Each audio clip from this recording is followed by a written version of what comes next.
Muk muk. I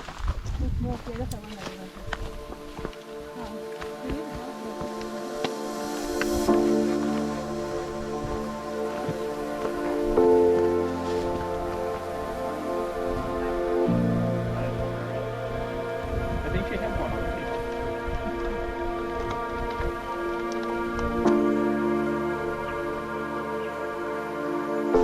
I do not want to get too close to the edge of that, but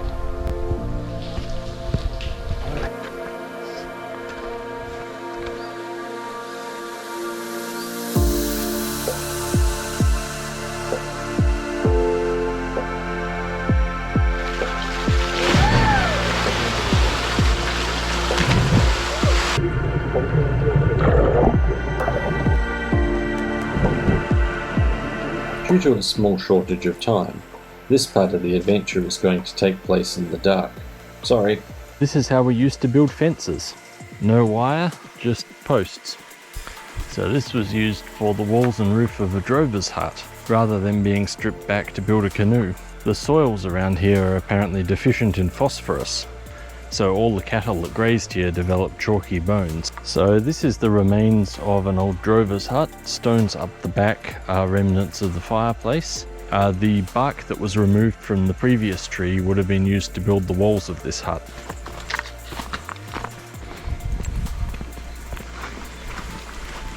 So the Banksia tree produced nectar-soaked spikes for about 4 months of the year.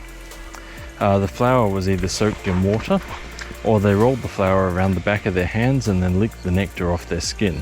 The bitter fruit of some of these bushes contained large amounts of quinine, which was placed over sore teeth to relieve tooth pain. Other bush medicines included young red ash leaves chewed to relieve upset stomachs, and oil-rich leaves of certain eucalyptus species boiled to make a tonic for colds and flus. The sticky resin that oozes out of these grass tree trunks was used when making stone tools. Gently heated over a fire, the resin softens and can then be moulded and used to set stone chips onto wooden handles for adzes or axes. Then upon cooling, the resin hardens, holding the stone firmly in place. Small yellowish fruits of the native cherry appear throughout the year. The flowers are followed by tiny bitter yellow fruits which turn bright red and sweeten as they ripen. The native cherry was one of many small fleshy fruits collected by Gungalu women. Another seen along this track is the sweet red fruit of the striped groundberry, a small heath plant found on sandy soil. These stencils were probably made by the Gungalu people who visited this area thousands of years ago. The art is a visible relic of their way of life, which left little mark on the land, and proof of their continuing connection to country today. There we go, hands, left hands, always checking what hand they are after the Grampians mystery. I'm just reenacting the Blair Witch Project here, aren't I? The dense growth among creeks provided an array of useful plants. Underground stems of some rushes and ferns were roasted before eating. Fruit from other plants, such as figs and scrambling dodder laurels, were also eaten raw. Protein from yabbies, frogs and fish was in limited supply on Blackdown tableland, but birds and other game were attracted to creeks. After flowering, some species produced large quantities of seeds. Gungalu women collected these and ground them between two flat stones into coarse flour, which was then made into damper and cooked in the coals of the fire. Strong durable wattle timber was valued for making tools. Now I think that track actually leads up to the road I got to before by following the tank track.